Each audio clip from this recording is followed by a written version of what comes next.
Hey everyone, I am Yvette Lloyd.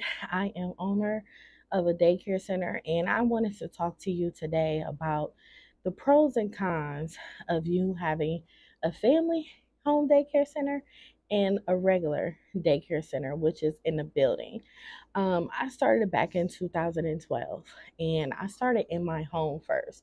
I wanted to get the feel of having a daycare center because a lot of times you hear different stories from different people. However, I wanted to set my own pace and roll in my own lane in this whole process because I didn't want to put too much on myself that I couldn't bear.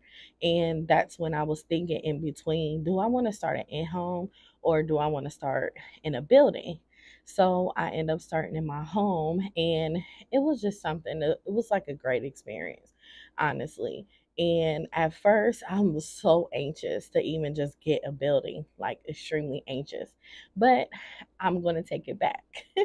When I started in my home, which I live in Ohio, so Ohio licensing is different from different states. So I could speak upon on Ohio for this specific example so you guys can understand what I'm saying. Not too many states are too different, but we're a little different. But however, we have a type A. Type A home center will license you for at least 6 children. You have 6 children and just only yourself working. You can have a sub. However, that sub cannot be there as a full time staff member, and you're able to make an errand to the store and come right back. But your responsibility is those children for you. However, it became very, I don't know. It was just like I felt a little claustrophobic being in the house all day with kids, and I'm not able to have my freedom. I'm used to having my freedom.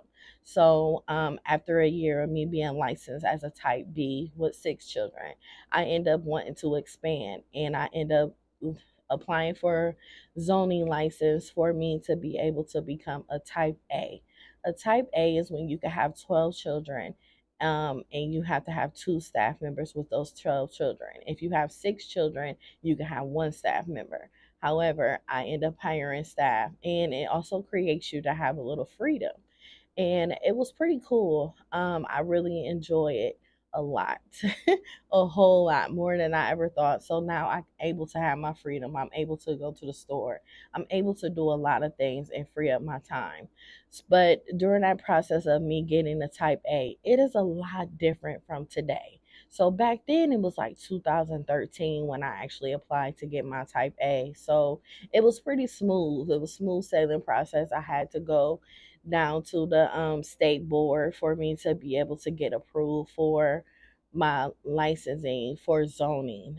You have different neighbors. They may need a signature for approval for you to be able to have a Type A center because your home will turn into your commercial property.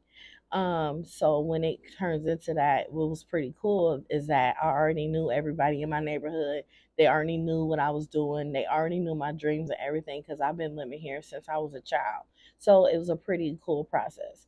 Um, my street isn't a busy street. It's not a busy street at all. It has slow traffic and everything. And that was also helpful as well for when I end up applying for me to get my zoning approved. During that zoning approval, you have to submit it into the county, and then when you submit it into the county, they have people that come out to your home. When they come out to your home, they actually look at different things as far as your electricity, your plumbing, and see if things are just out of place. Making sure you have the fire department that comes out as well when they make sure you have the proper carbon monoxide and fire safety extinguisher, things of that nature. So you actually have to treat your home as though it is a commercial property. So it was a lot of work and it was extremely expensive. One of the things that was expensive to me was for me, I had to get a new electric system put into my home. My breaker box was old, so I had to update my breaker box. So that was pretty cool, but actually it was pretty expensive. So I did have to do that during that process. However, it takes up to like 180 days for approval. However, with me already waiting on that process, I'm still a type B.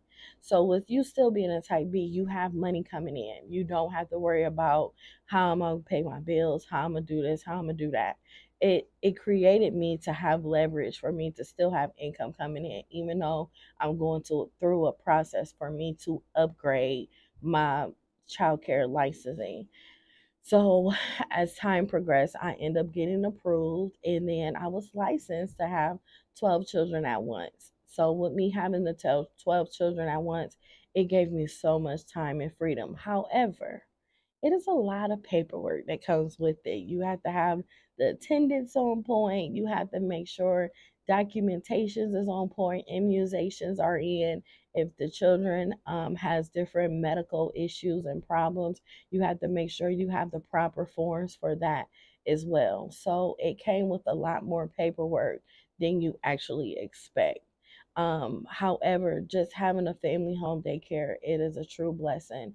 Even through the things that we've been through during the pandemic, compared to an actual center, which I'm going to get into that also in another video. However, I'm going to proceed with this is the fact that being a type A for 14 years now has been a true blessing.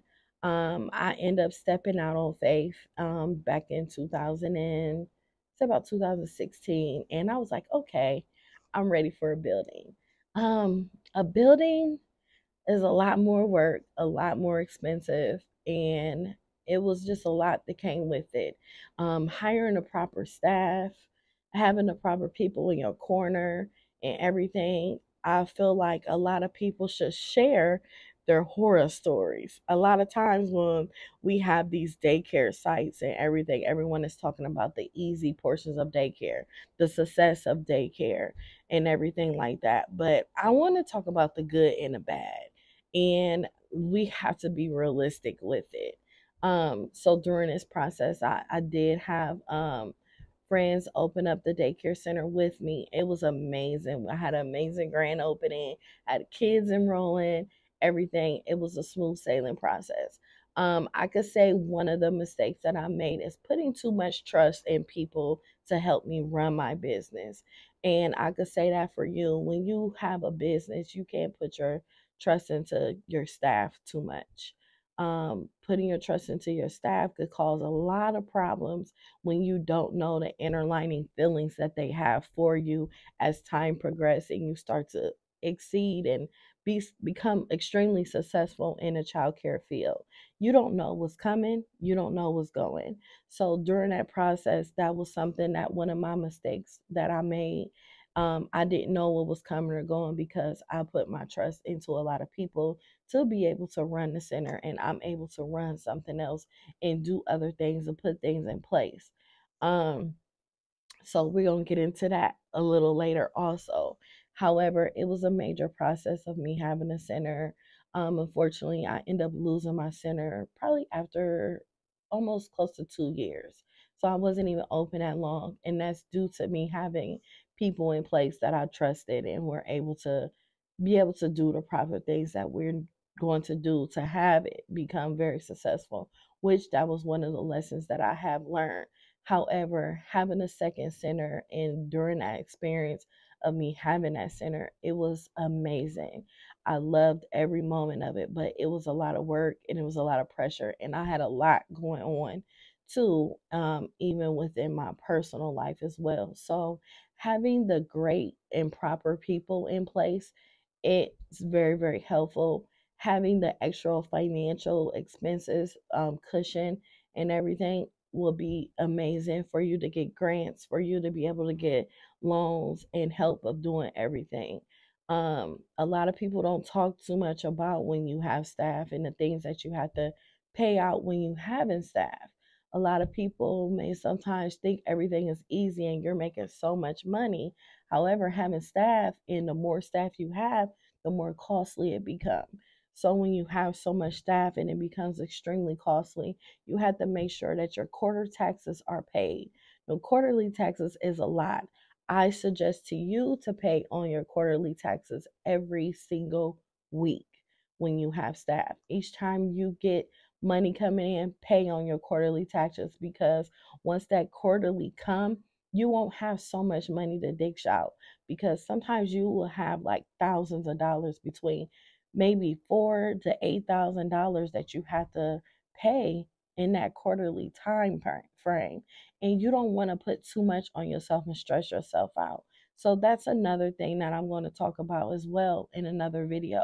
I just have so much information that I'm going to be sharing with you guys during my experience. I just want you guys to be able to succeed and understand the pros and cons, and I want you to learn from the mistakes that I made. And I don't want you to make those same mistakes, because I want you to be very successful in your daycare business. Even if you're running your daycare business now and you've been doing it for a lot of years, some of the people may understand what I'm saying. Some of the people may be getting ready to experience it or in the process of experiencing it.